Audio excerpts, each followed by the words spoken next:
Jamie has dropped by Anna's office to have a chat. Jamie had helped Anna a lot when Anna first joined the company, so Anna is happy to see Jamie. She welcomes Jamie into her office and chats with her. After a while, Anna starts thinking that she really needs to get back to work. Jamie senses that Anna suddenly seemed distracted and asks Anna, "Oh, am I bothering you?" how will Anna respond? If Anna says, "Oh no, not at all," because she doesn't want Jamie to think that she's bothering her, then Anna has chosen a passive response. If Anna says, "Yes. I have a lot of work to do. I don't have a chill boss like yours," then she has chosen an aggressive response.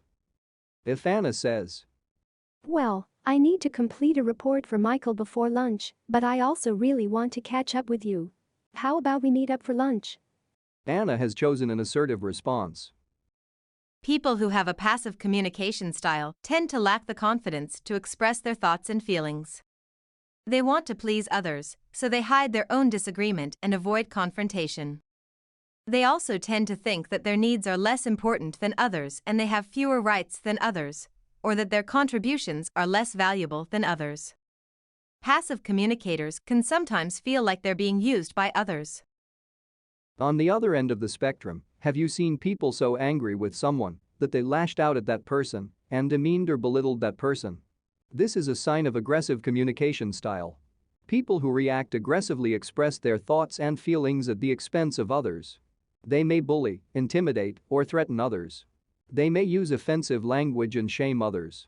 They think that their needs are more important and they have more rights than others. Aggressive communicators may get what they want, but they tend to lose the respect and trust of others. Somewhere in between these two extremes is the assertive communication style.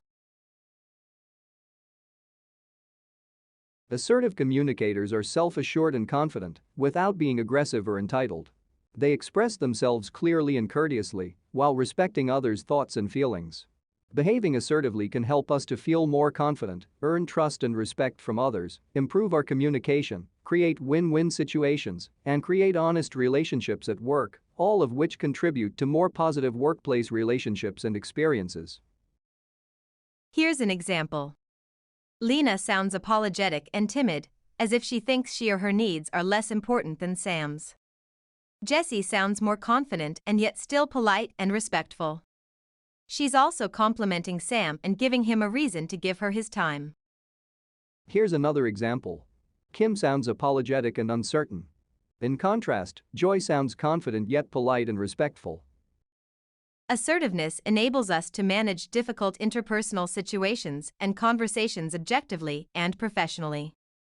Being assertive in difficult interpersonal situations involves understanding and acknowledging others' views, needs, and concerns. Expressing how others' actions affect us. Explaining our views and how we want to be treated. Sharon and Gordon Bauer, in their book, Asserting Yourself, recommended the DESC model for assertive communication in difficult situations. DESC stands for D. Describe the behavior that is affecting you, specifically but objectively. E. Explain how the behavior makes you feel. Use I to own your feelings. S. State what behavior you want them to change. C. Tell them what will happen if their behavior changes or does not change. The following are some examples of assertive responses to a few interpersonal challenges at the workplace. As you view these examples, bear in mind that assertiveness is culture-bound. What may be considered assertive in one culture may be deemed aggressive in another. The following examples are suitable for contexts that value direct and open communication.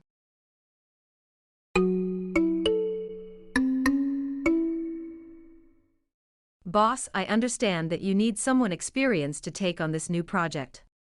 But I'm currently working on 3 projects that have very similar deadlines. I don't think I can take on another project right now without compromising on these 3. But I'll be able to take on the new one when these 3 are done next month. Would that work?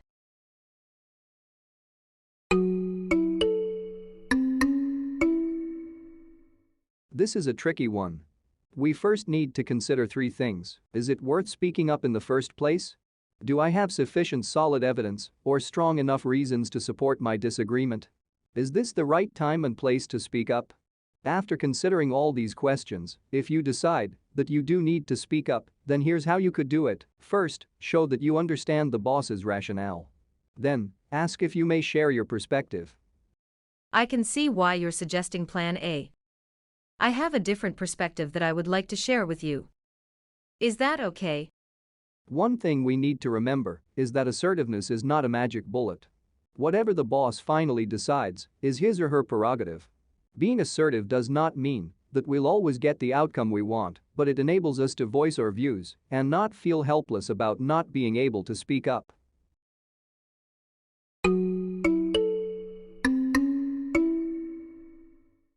First of all, reflect honestly if you have given them reason to micromanage you. Perhaps you're new on the job and have not proven yourself yet? Have you made a few mistakes and made them think they need to monitor you more closely?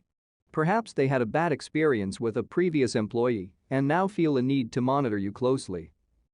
People who micromanage tend to have very strong planning and organizational skills. They are probably used to doing the work themselves and find it hard to delegate. They also find it hard to trust that others can do the job as well as they can. So, the key then is to build trust. You need to prove that you're able to do the work on your own. Make sure to give them daily detailed updates about what you're doing so that they know you are on top of things. Brief them thoroughly and give them a heads up if you expect problems to arise and detail how you intend to handle those problems. Be responsive to their feedback.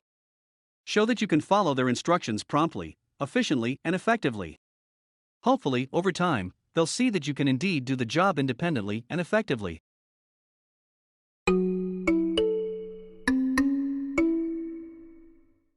Keep it professional and avoid making it personal. Email your colleague to request for all the info that you need and copy your boss. Also ask if there is anything else that they think you need to be aware of. If the reply is short and limited, thank them and state that you may need to get back to them if you need more info. Remember to copy your boss in all your emails.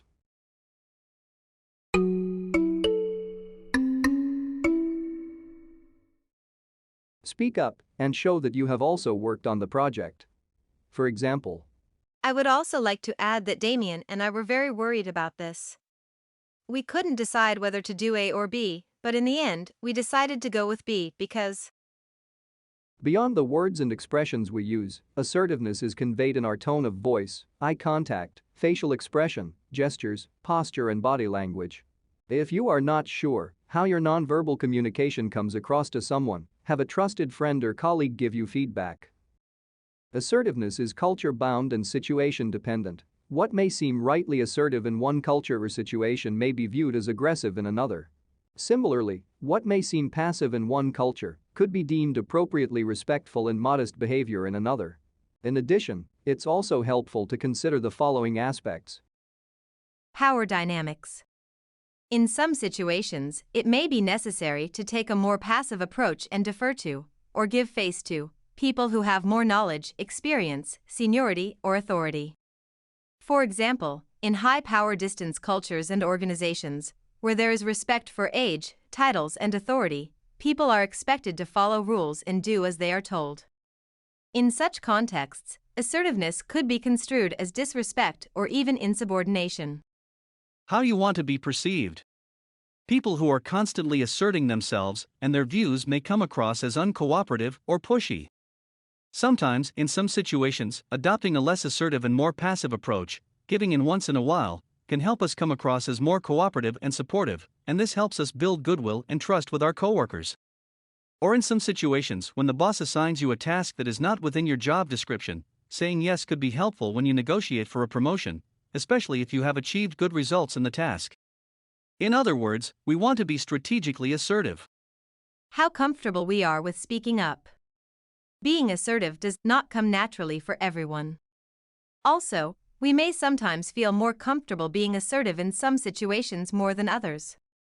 But it definitely gets easier with practice. Here are some ways you could train yourself to speak up.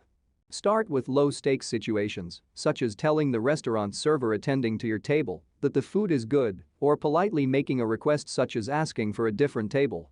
Pay attention to how others communicate assertively and learn from them. We can also learn a lot from watching How characters in movies and television series portray assertiveness. Replay in your mind conversations and situations that have happened, but this time visualize yourself responding in a more assertive manner. Do not be hard on yourself if you do not get the result you want the first few times. Reflect on what could have been done differently and give it another try the next time.